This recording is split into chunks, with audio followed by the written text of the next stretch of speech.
Might want to close the door so there's no feedback. Okay, Josh, you can go ahead and start recording. We're going to, oh, looks like you are recording. We're good, okay? We're good? Yep. Okay, we'll call this regular meeting of the Benton-Franklin Council of Governments to order on Friday, October 20th at 10 a.m. I think we're one person short of a quorum right now. We have a quorum? We have a quorum. Thank you. Josh, would you like to take roll, please? Benton-Franklin Transit. Good morning. Benton County. City of Benton City. City of Connell. Wheelbarrow, present. City of Kennewick. City of Pasco. What's the Blaisdell present? City of Prosser.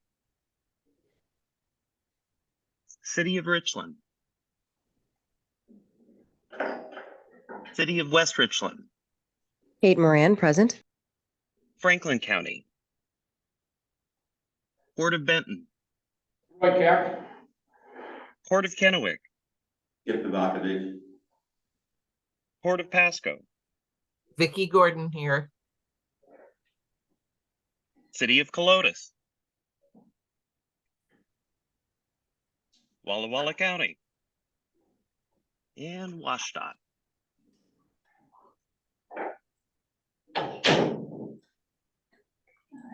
And I got it. You got it, okay.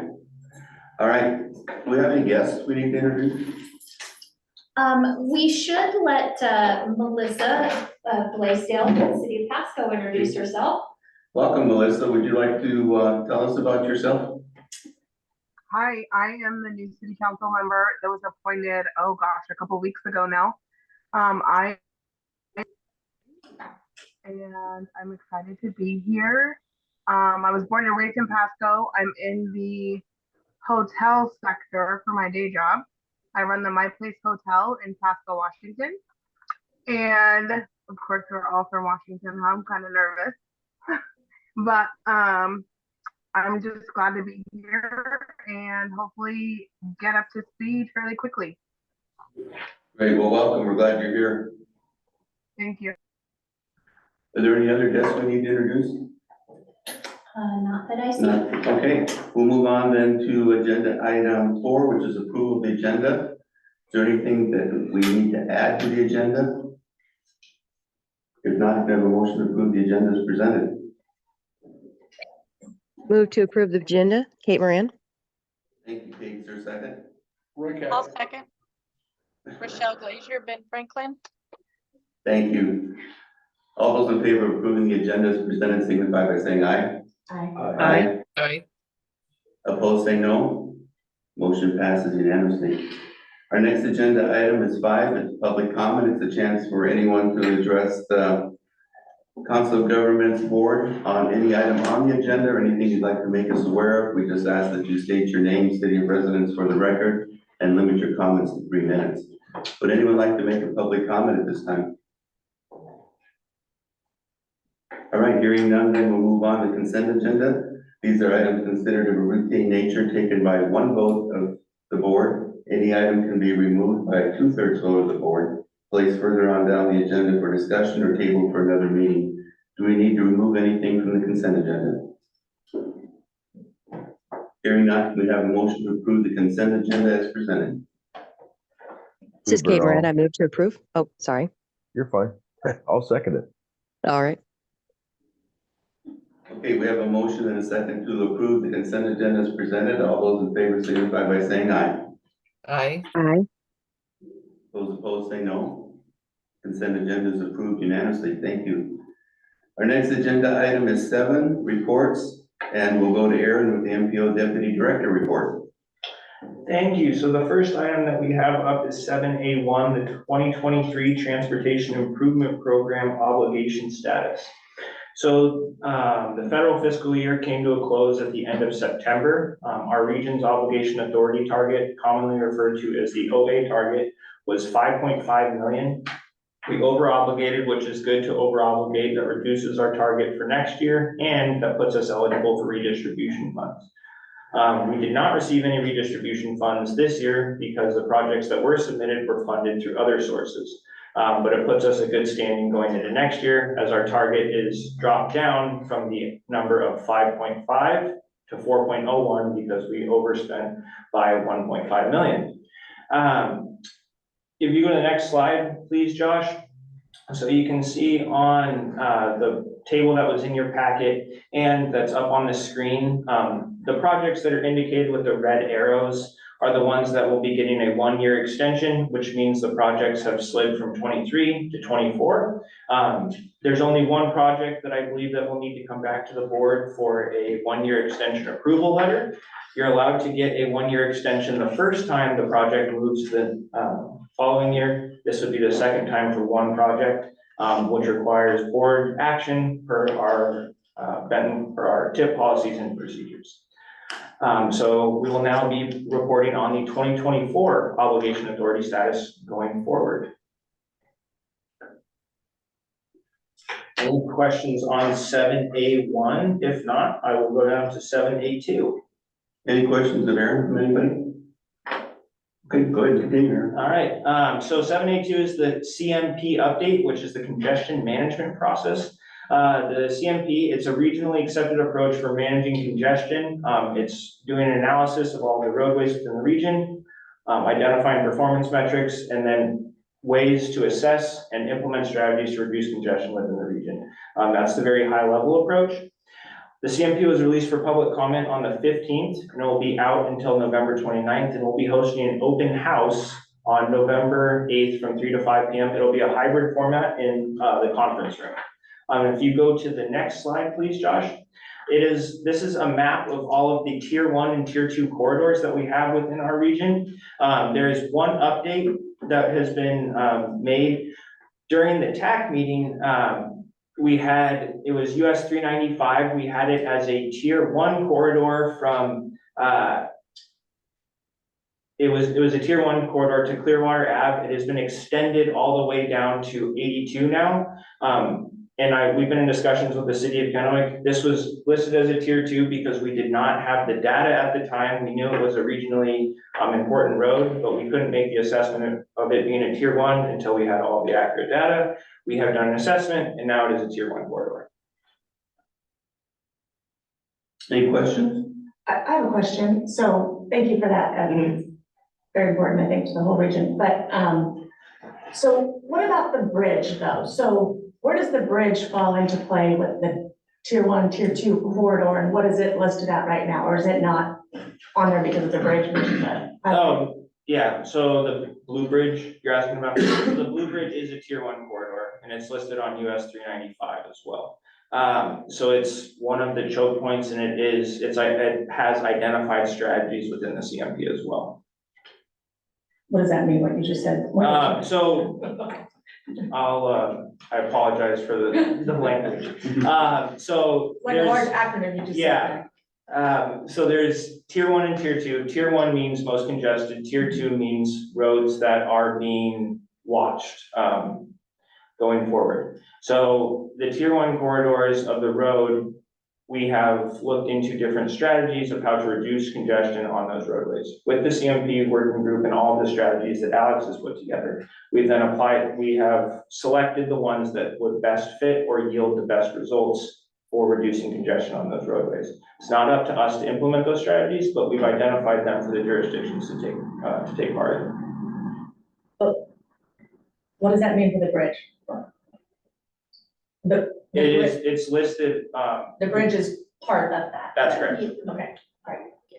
And Kate's got a question as well, but the corridor management plan is open, it's on our website, open for public comment right now. Yes. And I'm assuming we can follow up and send Gretel a specific section related to that. 100%. And actually next week, we are meeting with the city of Kennewick to explain kind of the process that we went through with moving it from a tier 2 to a tier 1. We just couldn't make, there's certain thresholds that move the corridor from tier 1, or excuse me, tier 2 to tier 1, and we couldn't make the justification without the information. We got the information, that's why I moved up. Yeah, okay, Yeah, so we can send you that specific section related to the bridge strategies. that'd be great, because this is part of what we're putting together, what will be, presented at the November transportation meeting, right? Mhm. Are we addressing at all, the freight mobility aspect to our, and if the conversations about breaching the dam, what that impact will have in addition on our rails and freight, if that were to happen, since that's a primary conversation that keeps happening federally and on our West state level? Yeah, and I'll say, speaking to the freight, that's something that we are looking at outside of just the CMP because it requires a much more dedicated effort. So that's something we'll be bringing back to the board in the coming months of here's the specific direction that we're going in of the issue we're going to be solving. So the plan will be. Outside of it, or? It's, so the all congestion combined management, together. yeah, the Yeah. congestion management process, has specific metrics and information. And then separate from that, we're doing a freight study. Okay. And we have already updated the transportation model to include freight, impacts, in the modeling. But once the study is completed, we'll have a completely separate study about freight transportation in the region that then we can point back to as we start to have these strategic conversations about how do we solve these issues. Okay. Yeah. Perfect. And then Kate does have a question. Yeah. Kate? Yes, thank you. I was just wondering, I missed what the name of the corridor was that got moved from tier 2 to tier 1. US 395. US 395. All right, perfect. Thank you. Does anyone else have any other questions of Aaron? I do want to make one clarification for the November Transportation Commission meeting. What part of that that meeting, there will be a panel discussion that representatives from the City of Pasco, City of Richland, City of Kennewick, Port of Benton, and Port of Pasco will be having a moderated panel discussion, just talking about and identifying the transportation related issues that are being caused by the rapid industrial growth. So both rail and truck. And it's my intention that that is the first kind of laying the groundwork conversation that we then have to then build on the freight study and begin to have some of those convening regional conversations about how do we get ahead of these kinds of things, partner better, solve some of these problems. What is that discussion? It's November 15th and 16th. Oh, no, sorry, 14th and 15th. It's the Washington State Transportation Commission. So they're hosting their meeting in Pasco primarily to highlight, because of the rapid growth that's happened in Pasco. And then we have specific pieces that we added to their agenda to look at this discussion, the large city, our TAC representatives, the public works directors will also be talking about and highlighting specific transportation issues for each of their communities. There's a panel for small cities, et cetera. So we're trying to just give them a nice, well-rounded snapshot of transportation in our region. So just as it relates to that, so I mean, I've got the invitation, so it's like noon till 4 or 5 or something on one day, and then the next morning from like 8:30 till noon or something, the second day. And so that invitation is to join that whole timeframe of meetings. Any part of that, yeah. It's a open public meeting, so anyone is welcome to participate in those meetings. Sorry, thank you. And I'll make sure and send a follow-up to the board with the agenda for that meeting as well. Once I believe it's being finalized this next week. So we'll make sure and get that out to everybody. Aaron, anything else on CMP? Out for public comment, and I'll say Alex is updating our our web application with these corridors, and it provides a really cool street view if you click on every single one. So Greta will make sure that when we send it over to you, that you'll have that as well. Great, thank you. Great, thanks, Eric. You want to continue that? Yeah, so next one is the BFCOG Regional Safe Routes to School Action Plan update. So we're still in the process of continuing to gather community input through the stakeholder survey. Staff participated in the National Walk Enroll to School Day on October 4th at Jefferson Elementary. During our working group phase, we put it out to all the working group members, hey, National Walk and Roll to School Day is coming up. If you need help with this, please let us know. Jefferson Elementary was the only one to follow through on this, so that is why we went and helped. It was a great experience, helped kids walk across the street, even saw a cat use the crosswalk as well, so that was fun. We're releasing suggested walking and biking maps to jurisdictions, so each school district and each principal by the end of the month, and we're seeking feedback. By no means are our suggested walking routes final. We hope that the walking routes are marked up and given back to us because we are not the ones that are walking to and from school, very much as we're being a planner from a computer versus walking on the ground. So the Safe Routes to School survey is open through the December 22nd, and we'll be seeking feedback and then moving into starting to draft the document. This is a photo of Alex at Jefferson on October 4th. Aaron, can you just clarify for the board, the purpose of our doing the regional safe routes to school plan and what that helps the jurisdictions be able to do? Yeah, so this, it's a little bit of a backstory that will provide some clarity. So we were approached by WashDOT and they asked, hey, are you helping the city of Richland? This is back in 2021. Are you helping the city of Richland do safe routes to school planning? And I asked, would we be in trouble if we build time to doing safe routes to school planning? They said no. So then we heard from them and we heard from other several jurisdictions. Could you move forward and looking into safe routes to school? So instead of it being on an individual jurisdiction basis, we're doing it at a regional level, which helps jurisdictions apply for safe routes to school funding, connecting community grants funding, and Safe Streets for All, which is what this plan is under on our side. So it makes jurisdictions' applications much more attractive when applying for different funding sources. Any questions of Aaron?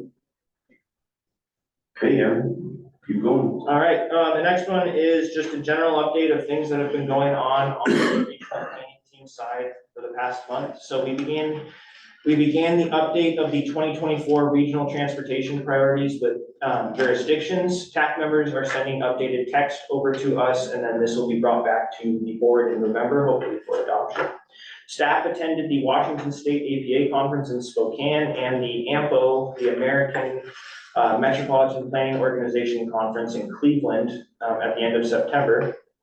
Also, staff attended the Spokane Regional Transportation Council's Clean Transportation Summit. And we presented to the Prosser School Board on the Safe Routes to School Action Plan. Attended and saw many of you at the City of Richland Center Parkway opening ceremony, and then we're planning a walk audit with the City of Kennewick on Friday, October 27th. That'll be at 10 to 11 a.m. if anybody's interested. Just a comment, Aaron did a wonderful job at the Center Parkway opening ceremony, ribbon cutting, so thank you. Thank you. Good job. Any questions on the general update that Aaron gave? All right, we'll move on to agenda item, what are we on? 7B, Zach, you're up. All right, thank you, Mr. Vice Chairman and members of our esteemed commission. So yeah, just a quick update from the Economic Development District side of things and local government programs. We continue to monitor notice of funding opportunities. Some of the feedback we received over the last couple of months from our member organizations was, don't send us a 30-page document of all the federal funding opportunities, but distill it down into things that are applicable to our organizations. So we've been doing a lot of internal coordination with the transportation side, as well as reaching out to our member organizations, our cities and counties to see what they're looking for.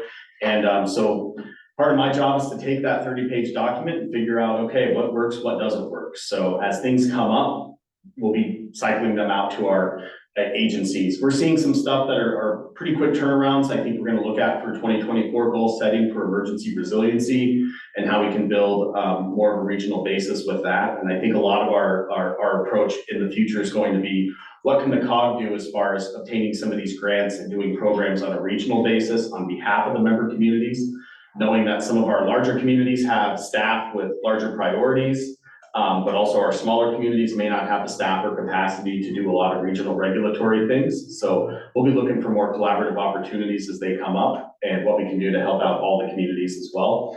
But if something specifically aligns to a single community's mission, we're certainly helpful in coordinating that as well. Moving on specifically to, yeah.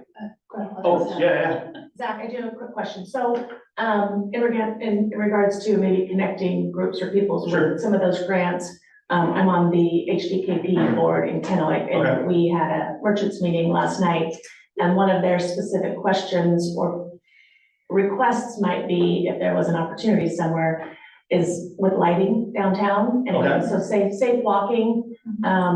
Also, there's a little bit of a homeless issue down there. The more lighting that we have, Yeah. the safer it feels, the less issues maybe that they might have. But there is currently like streetlights downtown, but they have a lot of evening events and art walk and different evening events that are kind of throughout the downtown area. But they're concerned with the level of lighting, and if Sure. maybe they could look at some sort of grant that could, maybe it's even in kind with some of the property owners, but something that can just help make our downtown area Yeah. safer, more walkable, and interactive and usable would be greatly appreciated if you Yeah. came across something like that. Yeah, we can definitely sleuth something out with that. And that's also, you make a great point, I think, for everyone on the meeting as well, is if there's opportunities that even, historic downtown Kennewick or some of these other organizations that you're involved in, feel free to run them by us, and we can certainly see what we can find out, and that helps give us direction on what we can target and look for. We don't have a Well- ton of greatly walkable areas, but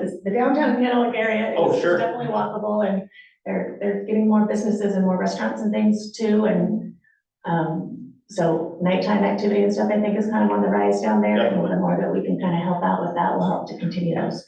I will also add that to, we're doing an area-wide plan for brownfields for downtown Kennewick as well. And one of the primary focuses of that is about pedestrian mobility. And so I'll make sure and pass that feedback on in case there's any recommendations or information we can put in that planning document as well, which might help with some future grant That'd be great, applications. thank you. Definitely. All right, any other? Don't see any hands raised. So moving on to our ARPA resiliency grant with Benton-Franklin counties. Still continuing to move forward with that mission with our county partners, just identifying different development projects, technical assistance. This month specifically, we attended the HAPO Center Advisory Board meeting that's held with Franklin County and the city of Pasco, meeting the new operators of the facility, but also having great discussions on how they've operated facilities in other parts of the country, but how they've utilized Economic Development Administration funding and other funding to help with facility improvement, longevity, tourism dollars, that sort of thing. That facility is actually pretty regional, and that we've worked with the facilities in Kennewick, knowing that all of our exhibition facilities, if they're all successful, then everyone's successful in the region. So that's a great partnership opportunity with Franklin County. Benton County, we attended their Rural County Capital Fund, also known as the .09 Sales Tax Fund workshop. It was actually a great learning opportunity. Benton County put on a very succinct, informative, but entertaining presentation.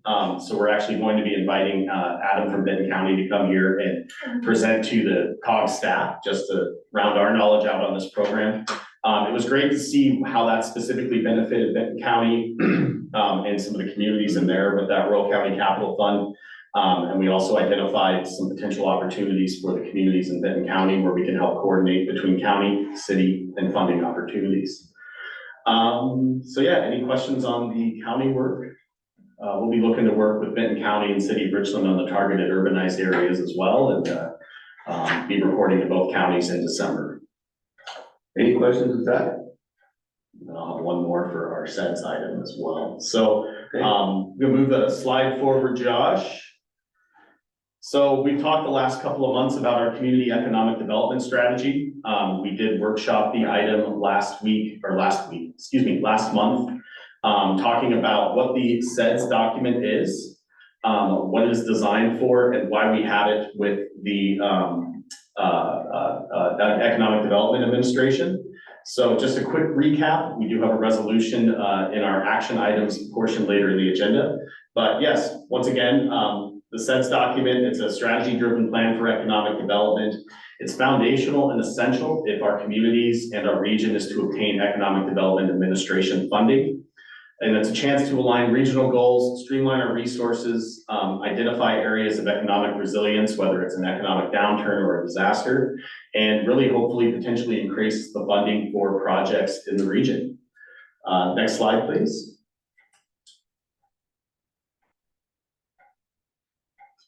So far, over the last number of years, we've funded, the SEDS has helped enable $12 million of funding for various projects in our region and community. We have begun working and continue to work with our communities in the region to identify specific projects that can be SEDS eligible. That does not mean that they are ineligible for other funding opportunities.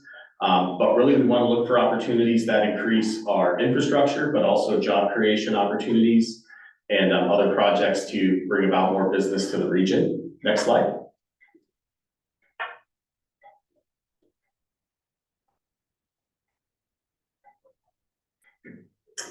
So 2023 update. We talk about the SEDS document as a 5-year document. Each year you have to do a quick update. This really is a check the box update, especially as we transitioned in staff for this role with the COG. So we updated the evaluation section. It says removal of COVID specific appendix. The appendix that was in the back of the document for COVID specific regulations and response, that was in the immediate response when the pandemic was originally originated. Some of the business responses to address resiliency in pandemics or economic downturns is incorporated into our resiliency document, which is another appendix of the SEDS. We updated our member project list, so we received from a number of our agencies different funding costs, different economic impacts for each individual projects, different job creation impacts, and then address some formatting and style. This was a quick check the box element, and we'll be looking to do some more fundamental changes in 2024. But that's what this document that we've talked about before has in it today. Next slide.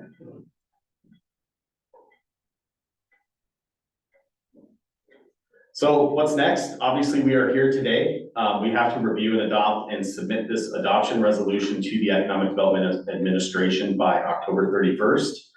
We will be doing our first annual evaluation and annual update document this fall, and we'll have that to the board by December 31st. And then per the new bylaws for the COG, we'll be having an Economic Development District Committee. We're working on sort of the makeup of that committee. Looking to bring in partners from, maybe the education realm, workforce development, small business development, and help with better coordination of projects with our cities and communities, and start that project in the next couple of months for our 2024 update. And really looking at what's the best practices in the region and around the country and how we can improve the SEDS document, not only for readability, but utilization and implementation in the region as well. We will be bringing this as a resolution later on in the agenda, but during this time, just wanted to get a quick update to the update that we provided last month and take any additional questions if anything has come up since the last review. Anybody have any questions of Zach? It's a great report, Zach. Thank you. Thank you. No questions? Okay, Zach, thank you so much. Thank you. Good report. We'll move on to agenda item 7C, Michelle, the Executive Director report. Before I start my regular report, I do want to add on to Zach's report regarding the EDA. Josh, I do this all this time.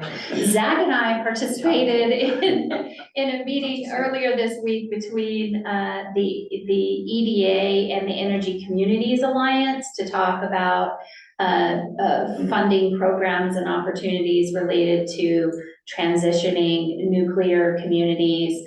Diane Howard from Port of Benton and Marie Mosley from City of Kennewick were both also participating in that meeting. And what was new to us is that the EDA has an economic development integration department, which was not something I had ever heard anything about.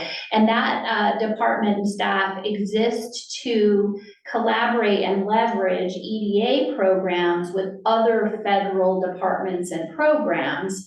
So that's something we will be working with Laura Ives, our regional director of EDA, to just make sure that we understand when there are projects, how can we be using the EDA to also help us with other federal entities more. So that was a really interesting conversation. But they also really had refreshed for the energy communities EDA's economic development purpose and also the importance of the SEDS.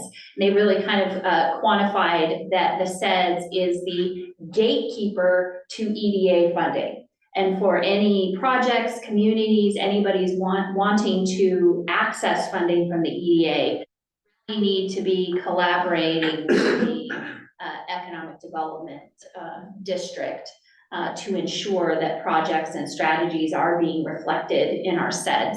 So that's another reason that annual update is very important, because as new opportunities arise in the region or the economic direction or markets change, we want to make sure that those continue to be reflected in that document so that it is enabling access to funding opportunities. So just wanted to share that little bit while it was top of mind.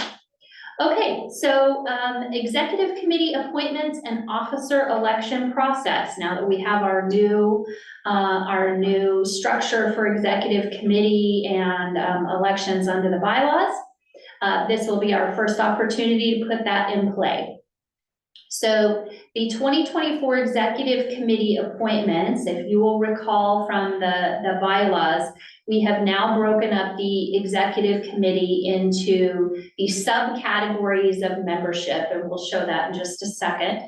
So each subcategory of members is responsible for determining who their representative to the executive committee is going to be. So if I pick on the ports, for example, between Vicky, Roy, and Skip, the three of them will determine who will be the representative for the port districts to the executive committee. They can do that in whatever means or process they would like to use.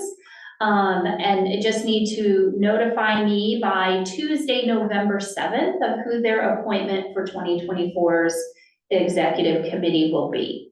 The reason we picked Tuesday the 7th is that gives me a day to get our executive committee packet or our board packet together. We send it out the end of that week, because the November board meeting, we would then ratify the appointments to the 2024 executive committee. Next slide. If for some reason a subcategory group cannot make a decision, which I'm assuming would either be nobody in our committee wants to serve on the executive committee, or everybody's willing and really wants to do it, and they can't possibly decide who would want to be on the executive committee, I'm sure that'll be the one. It can't go to a vote of the full board to determine who the representative for that subcategory will be, but kidding aside, I'm sure it won't be an issue. So again, the subcategories are county, large city over 20,000 population, so that would be Kennewick, Richland, and Pasco. Small cities under 20,000, so West Richland, Prosser, Connell, and that city. Port districts, and then lucky Rochelle gets to represent transit because they are the only transit-related member. And then just as a reminder, as everyone is thinking about whether or not they would like to serve on the executive committee, the expectation going forward is that the executive committee will meet regularly. Now, whether that's monthly, bi-monthly, once a quarter, but the idea is we wanted to have a larger group of the board, have a little bit more understanding of just the operational side of what happens at the COG, the kinds of things that don't necessarily come up as part of our board agenda, but are important to understanding just how we operate as an entity. But how often and the length of those meetings will actually be decided by the executive committee once we know who they are. And then Kate, you had a question? Yes, so I'm just wondering, the executive committee appointment, that is for people to actually be on the executive board, or is that I guess I want to make sure I understand. That's the executive board, right? What we used to call the executive board? Okay. So my concern with us doing this for November is that elections are the 7th. And depending on the results of that, people may not be, I mean, I'm hoping I'm not jinxing myself here, but from that election, that might decide whether or not somebody is or is not going to be on BFCOG any further.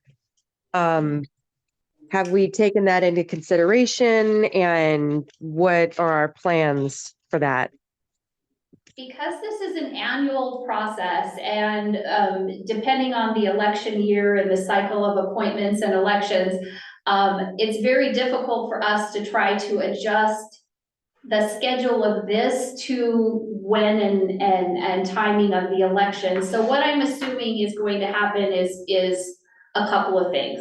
One, amongst those individual subsectors, so we'll pick on small cities, that if there's a question that 2 of the 4 small city representatives may have a question about their whether they will be continuing on the board, they would either self-select and say, hey, I don't know whether I'll be on the board. I'm not going to commit to the executive committee appointment for this year. Or, hey, I'm going to hedge my bets. I really want to be on the executive committee. Make me the appointee. And then if something happens with the election, then that group would just go back and change their appointment after the fact, and we would adjust it at that time. But otherwise, what happens is then we wait for the November elections, then we bump this process back, which we can. You guys can tell me how much of a stumbling block you feel like this might be. We can push this process back and not do the executive committee appointments until ratify that at the December board meeting, and then do elections in January.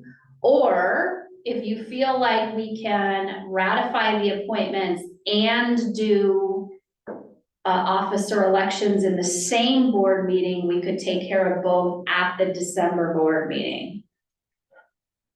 But here's the thing, even if we have election results in January, we're not going to get updated appointment lists from the individual jurisdictions for who representatives might be until probably at least February. So again, that's where, I mean, we might get in that just constant cycle of, well then, you know, I could still have changes in November, I could have changes in January, I could have changes in February. At what point do we just set a process and then deal with potential changes as they occur? We went through all these scenarios about possibilities and stuff and really couldn't come up with anything that made any sense, any better without making changes after the fact. Yeah. But I'm thinking that, you know, what Michelle said is we can go through this process, we can evaluate the process, and then we can change it if we have to. Okay, well, my concern is just that if there were people that were up for an election prior to or right when this was happening, that might mean that people are less likely to want to appoint them to the executive committee. And I would not like for that to be something that is being weighed for this decision, I guess. Does that make sense? I think that as we talk through this, I feel like from a logistics standpoint, we probably could ratify the executive committee appointments and do the election of the officers in the same meeting in December. Good. logistically. And then that way we wouldn't have to have the appointment information until the beginning of December. So after the elections were done and we have a fairly good idea of who will be continuing forward if there was an election question. Does that sound better? Yeah, that kind of sounds better to me. We can totally do that. So scratch everything I just said. You have a whole nother month. I will email everyone and remind everyone, and we'll talk about it again at the November meeting. But at least at this point, you guys can be thinking about interest and willingness to serve on the executive committee. Okay, next slide. So then the officer elections, just to touch on that and to clarify, because I was not expressly clear, that the chair and vice chair officers are elected from the executive committee appointees. So at the December board meeting, then we would have a list of the eligible executive committee representatives, and we would do the election at the December meeting. The only stipulation to be an officer is that those appointees would need to have served on the board for a year. At this point, everybody that's on our board, with the exception of our newly appointed, Melissa has been on the board for a year, so that probably won't impact who is on the executive committee for officer eligibility. So that'll be in December. Any questions on appointments, executive committee, officers? And again, we'll go through this process and see how it works, and if we have to change it, we'll modify it for the next time. Yeah. Okay, next slide. Okay, our favorite time of year, the State Auditor's Office Financial and Federal Audit Exit Conference. So we did have our exit conference for our financial audit and our federal single audit. Because of the number of federal programs we do have a federal single audit every year. So I am happy to say that for the 4th audit year, BFCOG has had a clean audit. Woo! So excited. Linda Lehman, Roy Keck, Skip Novakovich, Kate Moran, and Michelle Glazier all participated in the exit conference meeting. Thank you all for that. It's always exciting when we get any board members that show up to the exit conference. For those of you that are reluctant, the meeting is usually about 10 minutes long, so it's definitely not a huge time crunch. But for the annual financial audit for 2022, we did receive an unmodified opinion, meaning that there were no material weaknesses or instances of non-compliance that were material to the financial statements. We did receive a significant deficiency finding for internal controls because we did not proactively implement the new GASB 87 requirement related to leases, of which we have one.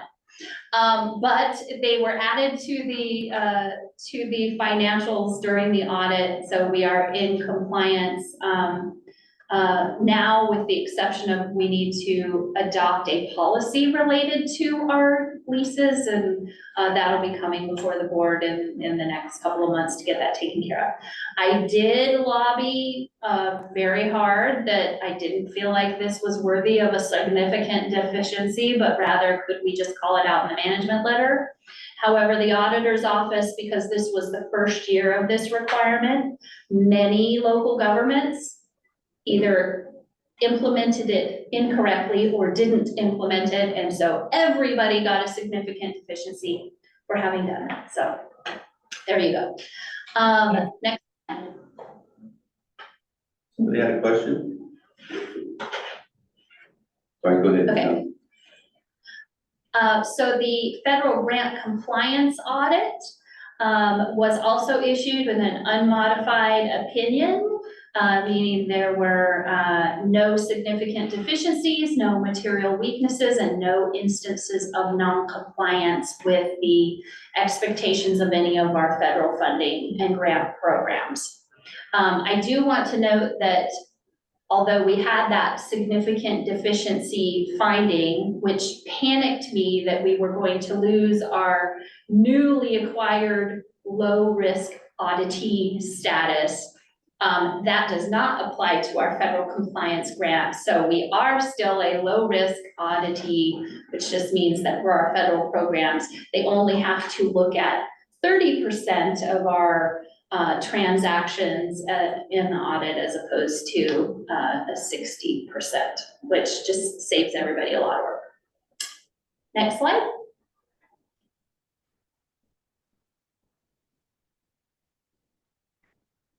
And then our accountability audit, the exit conference will be scheduled soon, but we just heard from our auditor this morning that there were no issues identified in our accountability audit. So, woo, so excited.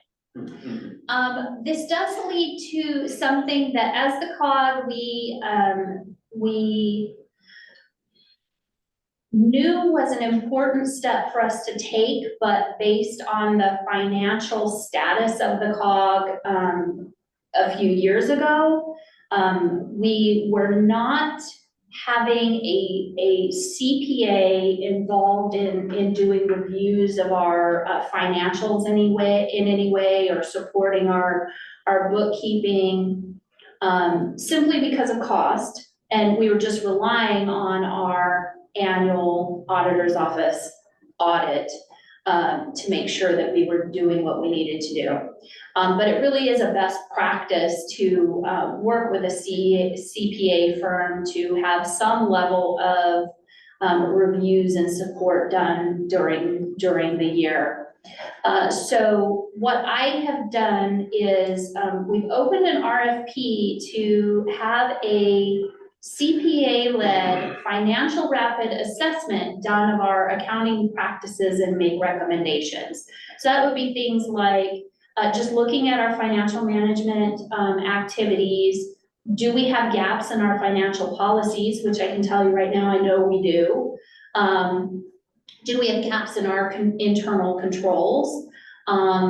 What is our capability or capacity for bringing some of our basic accounting in-house? We had that 100% contracted to an outside bookkeeper from 2018 to now, when we went through all of our financial struggles and took all of that outside.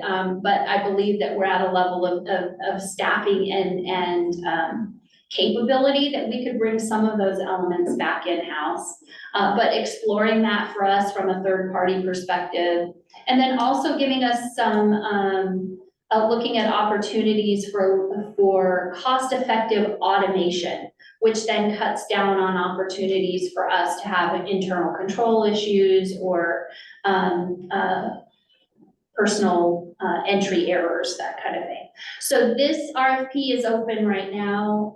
Once we get the responses back, we'll be able to look at what the cost and recommendations might be to have that assessment done. The thought is that once we have that assessment done, we have a much better picture of where our next steps are to go forward to continue to improve our overall financial accounting, and then we can make long-range decisions after that. But for me, this is actually a really good sign because we can afford to look at having this assessment done.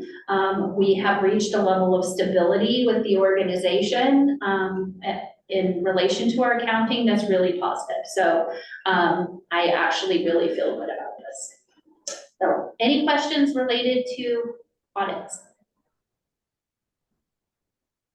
Okay. Good job. Thank you. Thank you.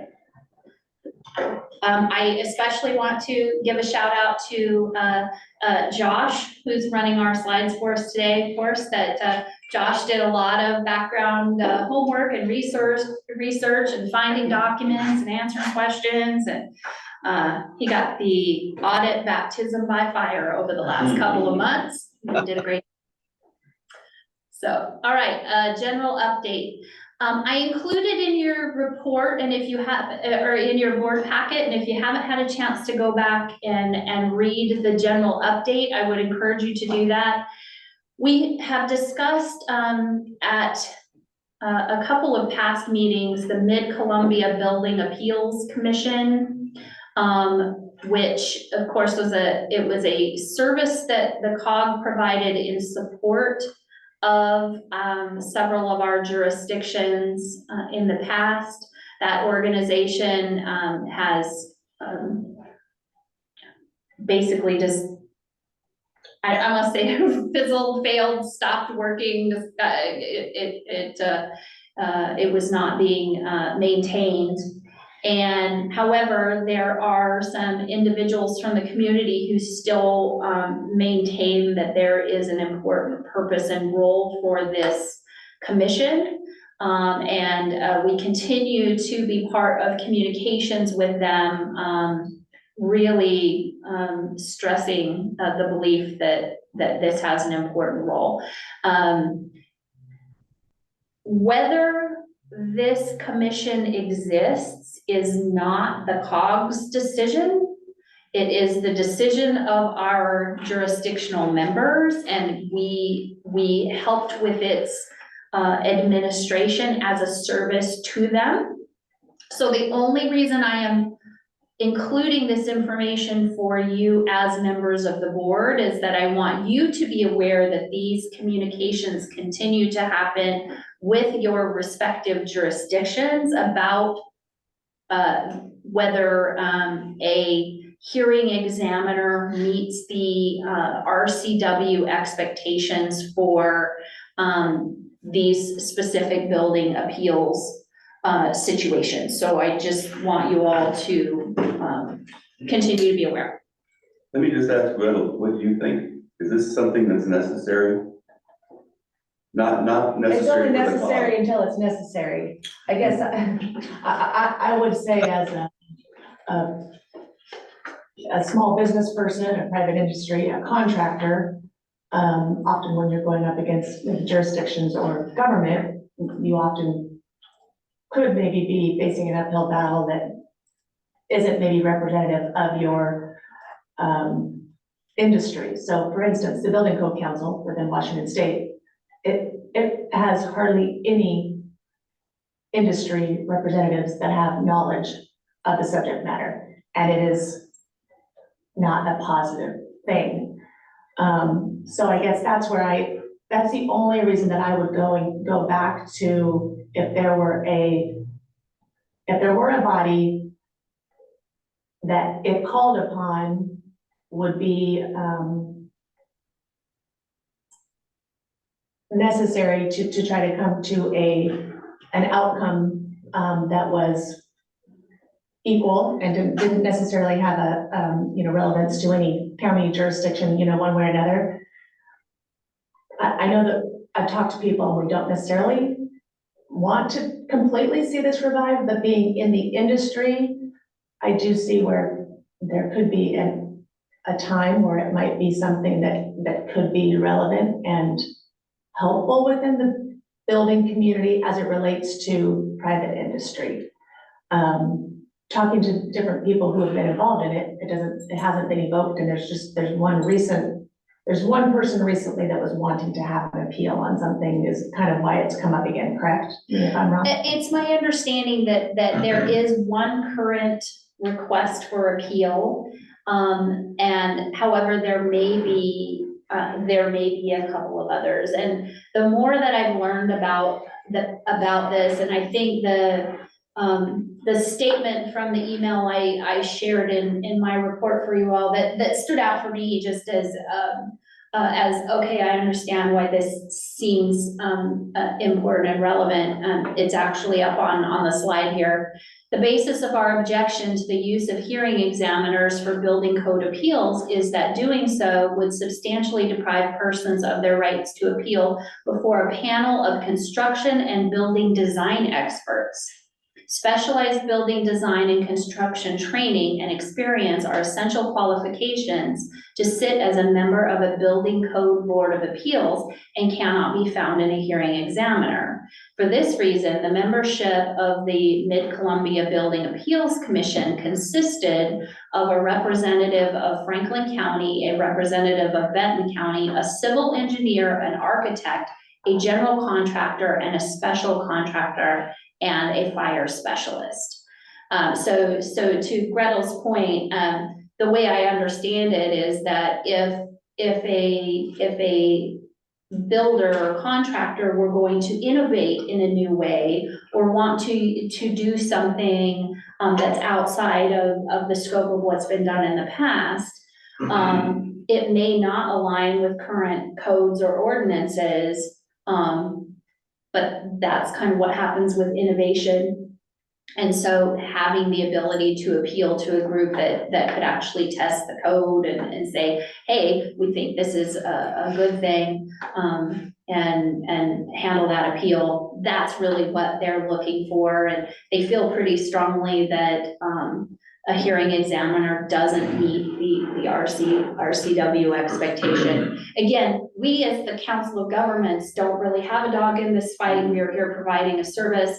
So I am only passing this on as the third party to you all as you continue to work with your respective jurisdictions on decisions at a municipal level. Who administers it and who feeds and nurtures it? So our role as the council. I never heard of it from a work standpoint. Yeah, our role as the Council of Governments was simply to ensure that the appointments to the commission itself were made. The actual administration of the commission, so we would handle the process where people would apply to be appointed to the commission when appointments needed to be held. So we administrate it from here. We would do that part, but everything else about the administration of the commission, there was a secretary for the commission, and that secretary role rotated amongst the member jurisdictions. And they had a staff person who was responsible for actually calling the meetings on whatever schedule they met, providing education, notifications of meetings. So each jurisdiction took that role. But about 2018, that part just stopped, and then the commission, the people who'd been appointed, their terms expired, so now there is nobody. I wasn't aware that this existed until a couple of months ago. I really had to do some digging to find the historic information related to it, because there hadn't been the need for an appeal. And you know, it's that chicken or the egg. If the commission isn't meeting and public notices aren't going out, and it's not convenient for people to know that they could make an appeal, people aren't going to make an appeal. So it's also that, are they not making appeals because they didn't know there was a process to make appeals anymore because it's been that long? Or was there really not need for an appeals? I don't know. So can I respond to that just a little bit? Yeah. So I think that this statement is very viable and has a lot of basis and grounding for some sort of response potentially. So the biggest thing when you're a contractor here locally, you deal with a county jurisdiction, Kennewick jurisdiction, Richland jurisdiction, Pasco jurisdiction. They all have codes, and they're all supposed to represent them and enforce them equally. That doesn't always happen. And someone's, the way that they read that code or decide to have that code be enforced is not always representative across the boards. Now it should be, right? So it's very difficult for contractors, architects, engineers, you know, to design a project that could potentially go anywhere, but you will design it or put it together differently if you know which jurisdiction it's going to go in and which difficulties you're going to come across. That shouldn't really be that way. I almost wonder if the HBA, the Home Builders Association, shouldn't potentially be somebody that puts a board together and manages. They already have the infrastructure in place. It is really more incumbent on the home builders or the community, the private industry is really the ones that's asking for this appeal. And I would definitely say that a hearing examiner, say just an attorney or somebody that maybe has a little bit of experience in adjudicating some of these things might be good, but they're probably going to have an expertise in one area or another, which is not across the board that the Home Builders Association could provide. While I don't think it's really necessarily a component that the COG needs to be running and overseeing, I do see where there's a potential to have some sort, it's basically like an arbitration before you take something to city. And as a city of Kennewick, I don't necessarily want to be taken to court because they don't agree with our head of our planning or building department. But if there's something that, truly needs to be discussed and then within a board of your peers, given, a solution or a resolution, I think that our cities and counties can work within that and avoid some costly situations. So, well, as a representative of Kennewick, I know we aren't necessarily for this board because it really hasn't been used or hasn't been needed. But as a part of the private industry and a taxpayer and somebody that works within a very difficult and confusing industry, I see where there definitely could be a need and something that maybe regionally could help to collaborate to make it more consistent throughout the area would be kind of nice. I think you have brought up a really good point, talking to Jeff and see if he's willing to do that, and they could develop criteria for that board, just as you're talking about, and just assemble that on an as-needed basis. Yeah, because I don't want it to be, again, the hardship is that you don't want it to be abused, right? You don't want a builder or somebody running to that. There needs to be a gatekeeper. Yeah. If you've exhausted all measures, you're basically on the verge of a lawsuit unless you're able to get, in front of this board or something, I think is what it needs to be. But I do think that we need some oversight and in certain cases potentially. And, whenever I get called on an inspection or something like that, and you go against a code, you read the code, but individuals interpret them differently. And unless pushed into a corner, then, it can be somebody's just personal prerogative and what they're intoning. And, the code is supposed to be enforced fairly. So that's my 2 cents. No, I think that's great. So the other reason I just bring this to all of your attention is that multiple jurisdictions' codes still reference the existence of this appeals commission and that is the way to lodge appeals. So if individual jurisdictions are not going to use the building appeals commission as it currently exists, then there will need to be, code changes within individual jurisdictions. I know the city managers, county administrators are all aware of that as well. I am just CC'd on these communications because we are still listed as the building appeals commission contact people. So this is strictly a point of information for you all. The only last thing, I'm sorry, I don't want to dominate the conversation, but that could be beneficial to the different jurisdictions in the area is if somehow maybe this board could help with some sort of insight when new energy codes or these large all-encompassing codes get just enacted by the legislature or this mostly West Side, council. Yes, Yeah. and they don't necessarily understand the implications of what they just legislated. And then they're put upon the cities and counties and they're just as, I don't want to say clueless, but in the dark, so to speak, with what just got handed down to them. And then how are we supposed to implement this? And you're just one jurisdiction, but there's 8 jurisdictions in our region that are all looking around the table and wondering what to do. And then it takes a vast amount of employee and administrative time to figure out what does this actually mean to us, that maybe some sort of board like this could be a little bit of a funnel to make all that information, because it's kind of like a TAC board, you know, or something like that. So I see where it could be positive. It could be also be negative, so it just needs to be. Okay. Okay, so just keeping everybody in the loop. Next slide. Revolving loan funds phase out activities. I had really set a somewhat arbitrary goal of trying to get all of the details of this taken care of before the end of the calendar year in 2023.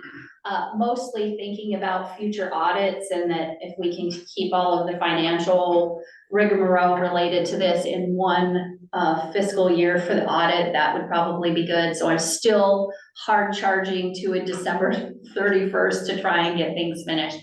Where we're at right now is the Columbia Regional Economic Development Trust, or the credit entity, has one outstanding loan left on its books. And so we're trying to figure out what is the means to move that loan from credit to the COG, so the COG can just maintain that last loan out with the rest of the loans. We have to maintain freeing the way for us to actually dissolve the credit entity. So we're working on that.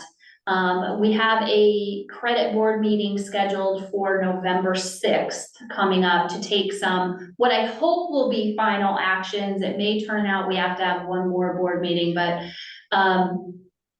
to coordinate with the COG to pay off the balance of the USDA loan, which our board already approved paying the difference on. So we just need to get that action taken, finish writing off their last bad loan on their books, and then whatever necessary action to handle the transfer of the one outstanding loan that's on the books, and then adopting articles of dissolution to actually dissolve the nonprofit corporation. So I'm hoping to be able to get that all done at that November meeting, and still working toward trying to get all those financial maneuvers done before the end of the calendar year. Next question. I'm sorry, next slide.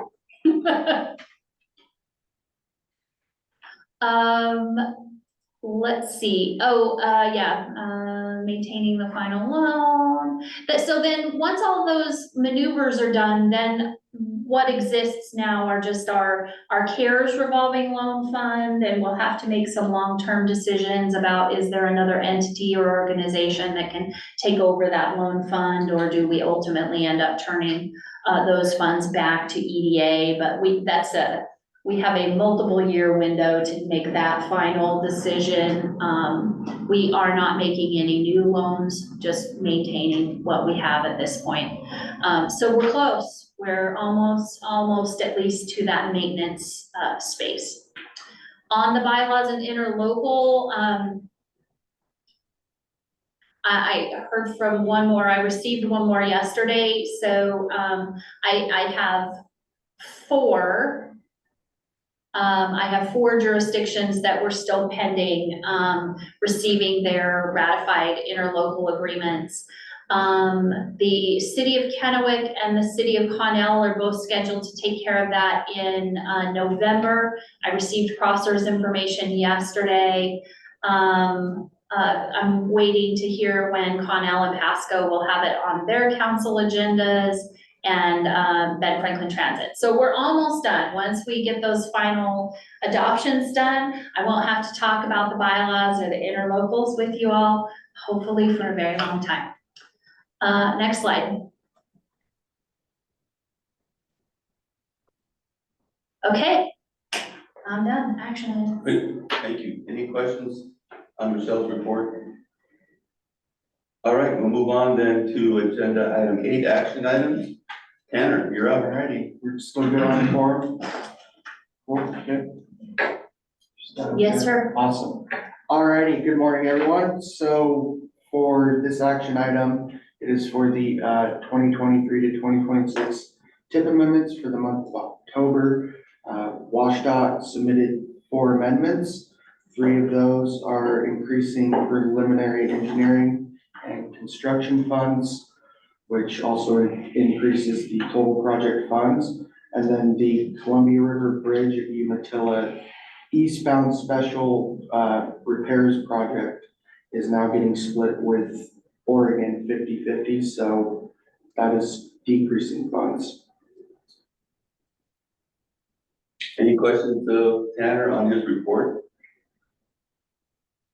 Okay, hearing none, this is an action item, so we'll need a motion to approve. And if you look on page 26 of your packet, there is a proposed motion. This is Kate Moran. I move to approve the Benton-Franklin Council of Governments 2023-2026 Transportation Improvement Program Amendments, Amendment 23-October. Thank you, Kate. Is there a second? Second. Thank you for that. Any board discussion? Hearing none, all in favor of the motion, please say aye. Aye. Aye. Those opposed say no. Motion carries unanimously. Thank you. All right, then we'll move on to 8B. Tanner, you're up again. All right. So yeah, just as an overview, the Transportation Improvement Program is a compilation of projects from various state, federal, and local funding programs with secured funding. And we are seeking approval to, we recently updated the 2024 to 2027 TIP, and we are anticipating adding projects during the January TIP amendment. During the public comment period, we received very minor edits requested from jurisdictions, but overall, it was a smooth sailing development, and we're just seeking approval. Tanner, thank you. Any questions or comments on staff report? Hearing none again, there is a proposed motion on page 31 of your packet. If we could have a motion to approve this item. This is Kate Moran. I move to approve the Benton-Franklin Council of Governments 2024 through 2027 Transportation Improvement Program. Thank you. Is there a second? I'll second. Rochelle Glazier, Ben-Franklin Transit. Thank you, Michelle. Any board discussion? All right, hearing none, then we have all those in favor signify by saying aye. Aye. Opposed, say no. Motion carries unanimously. Tanner, thank you for that one. All right, we move on to 8C, Resolution 1423, adoption of the 23 says. Jack? Yes, thank you. This is just a recap of the formal adoption as stated in Resolution 14-23, the 2023 annual update to the SED study. As a reminder, we updated and overhauled the evaluation section, updated our project list, and staff presents this resolution before this body for review and vote. Thank you. Any questions? All right, can we have a motion on Resolution 1423, please? This is Kate Moran. I move to approve Resolution 14-23, approving the 2023 Comprehensive Economic Development Strategy Annual Update as presented. Great, thank you. There's a second? I'll second. Rochelle Glazier, Ben-Franklin Transit. Thank you for that second. Any board discussion? Hearing none, all in favor of the motion signify by saying aye. Aye. Opposed, say no. Motion carries unanimously. Zach, thank you. Okay, we'll move on then to action item 8D. Michelle? All right, so at last month's meeting, we heard a presentation from the proposed partner entities for the Tri-Cities Strategic Alliance Partnership.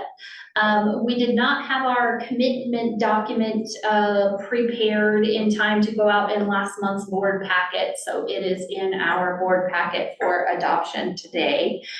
Just as a review for everybody, in case you weren't part of that presentation and discussion last month, the partner entities are the Council of Governments, the Tri-City Regional Chamber of Commerce, TriDec, and Visit Tri-Cities. This partnership would be reviewed annually to ensure that it continues to meet the expectations of participating organizations. Its stated purpose is to lead collaborative action to advance the region. Next slide.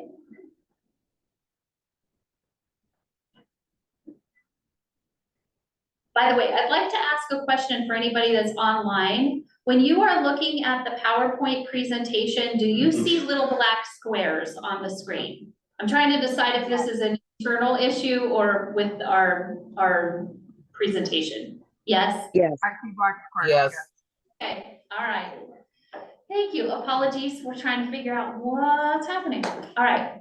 So the partner expectations would be that we are making an ongoing commitment to intentional collaboration in the leadership of regional projects to advance the region.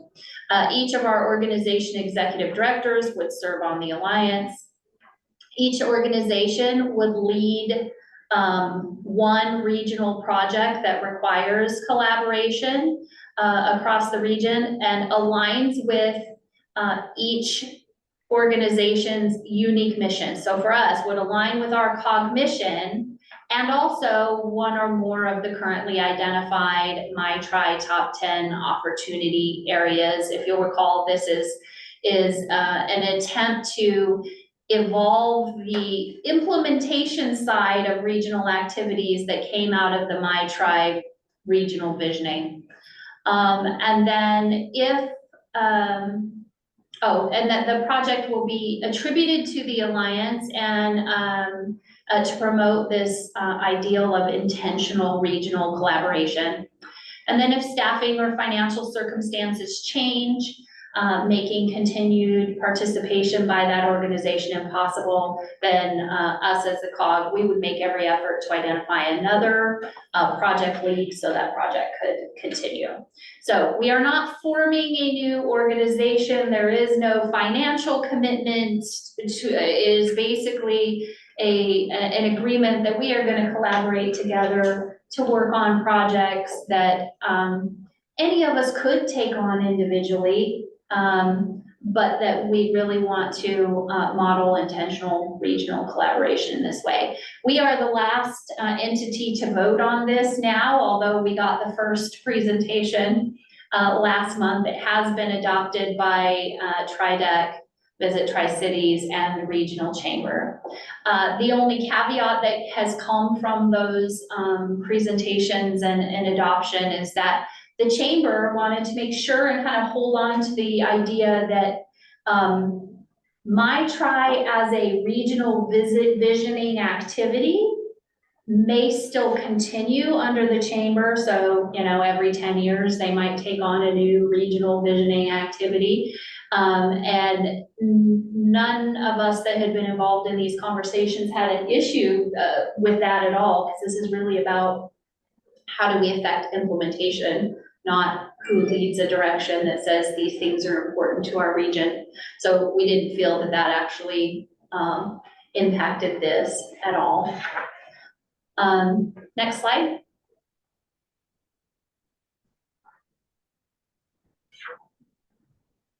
The general feedback was from all the organizations thus far has been very positive. They feel very good that we are in fact trying to collaborate together to try to do that in a reasonable way that makes sense for our individual organizations. So all of that's been good. As far as the initial proposed project, we did have some conversation about this last month as well. The project that I selected as the initial project from our organization was Internet for All. And that really stems out of our work with the broadband action teams for Benton and Franklin counties. There's a significant infrastructure investment that's happening at a federal and state level, ensuring that the infrastructure exists to allow accessibility and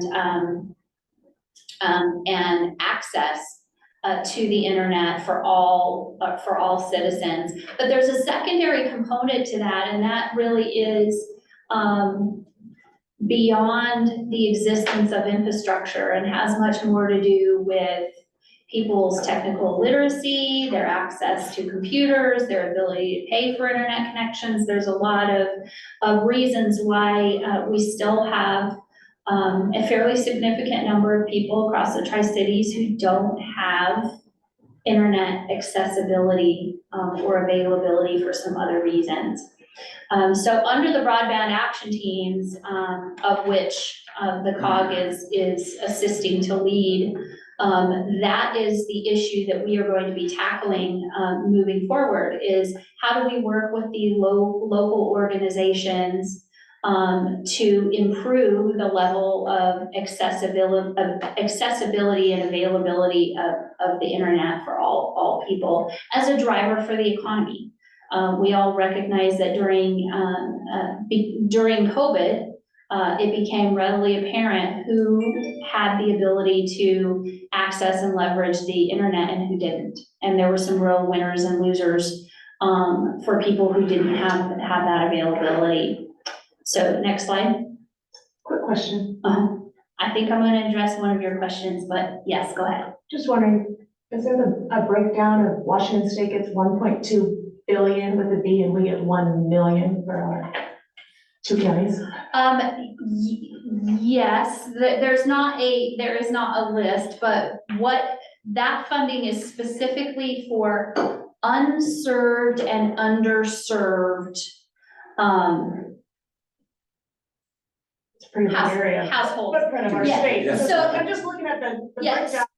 So of the percentage of unserved and underserved populations in the state, that $1 million-ish is what ties to the number of broadband serviceable households or broadband serviceable locations, is Bill.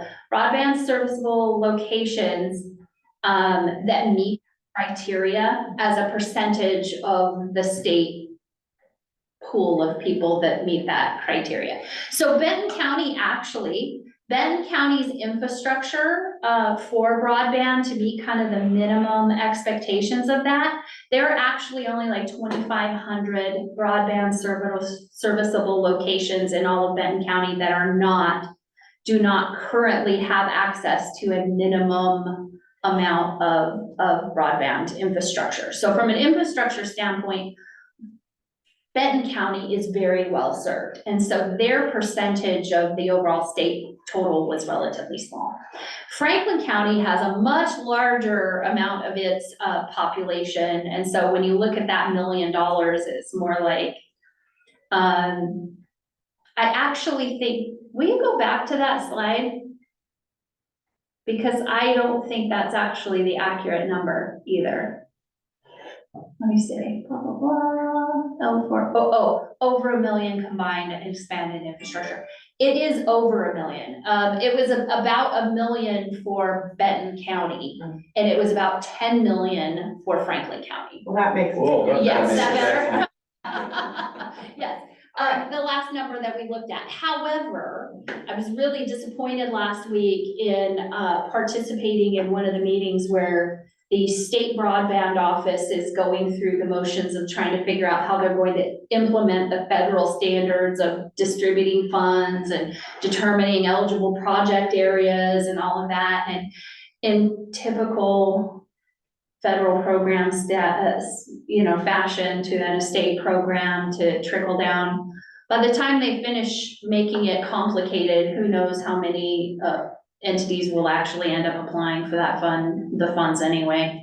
So I was a little disgusted, but we won't know more information for another few months. So anyway, yes, can you go forward again now, Josh? I digress.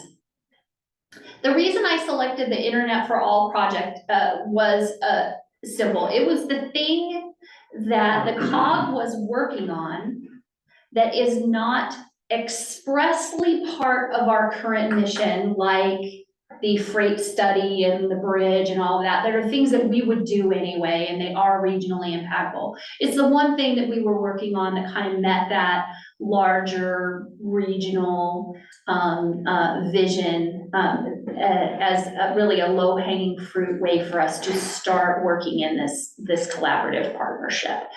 And as the partner entities, that was really kind of the threshold we were using to choose an initial project, is let's each pick one to start with and kind of work through the process. So that's why I picked Internet for All instead of like the freight study or something else. Because to me, that's part of our mission, and we're gonna do that regardless of whether we're, partnering with anybody else. It's, that's core to us. Internet, maybe not so much. Project timeline for the Internet for All, we're really talking about a 3 to 5 year effort. Realistically, you're talking about 2 or 3 years if we're doing anything under the broadband infrastructure federal funding program, and then just all the effort to coordinate connecting existing agencies with resources in order to make sure people have access to the internet. And on that resources list, are we talking to the PUDs and the city of Richmond? Yes. Electric? Okay. Yeah, so our broadband action Because team that's is what made up broadband's of for. those. Yeah. Yes, so working with the infrastructure owners, the internet service providers, and all the others. yep, who's currently participating in programs like ACP that help to underwrite internet Okay. accessibility for low income, but then also organizations like Goodwill Industries and their Community Connect program.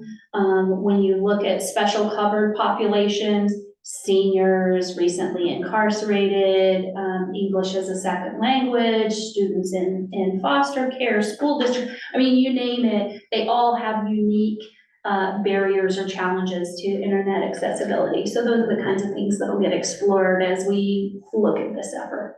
Any other questions, Michelle? Yeah, sorry, that was a lot of background. So really what we're looking for you at the COG, next slide, is an agreement to sign the commitment to partner, one more. And the selection of this as our initial project to work on. And I'm happy to answer questions if you have any. Any questions from anyone? Okay, hearing none, then there's a proposed motion on the screen. We have a motion, please. This is Kate. I move to approve adopting the Tri-City Strategic Alliance Partnership Commitment and the initial project of Internet for All as presented. Thank you, Kate. Is there a second? I'll second the motion. Thank you, Val. Any board discussion on motion? Hearing none, all in favor signify by saying aye. Aye. Any opposed, say no. Motion carries unanimously. Thank you. Is there any new business that needs to come before the board at this meeting? Hearing none, are there any comments or announcements from anyone? All right, hearing none, then our next meeting is Friday, November 17th, and I have that it's 11:27. This meeting is adjourned. Thank you all for attending online or in person. Thanks, guys. Thank you, everybody. Thank you. Bye. Thank you. Hey, and I hope that next time I can be in person. This time I decided that I didn't want to spread my cold to everybody. So yeah, you're welcome. Thanks, Kate. Have Bye. a good one.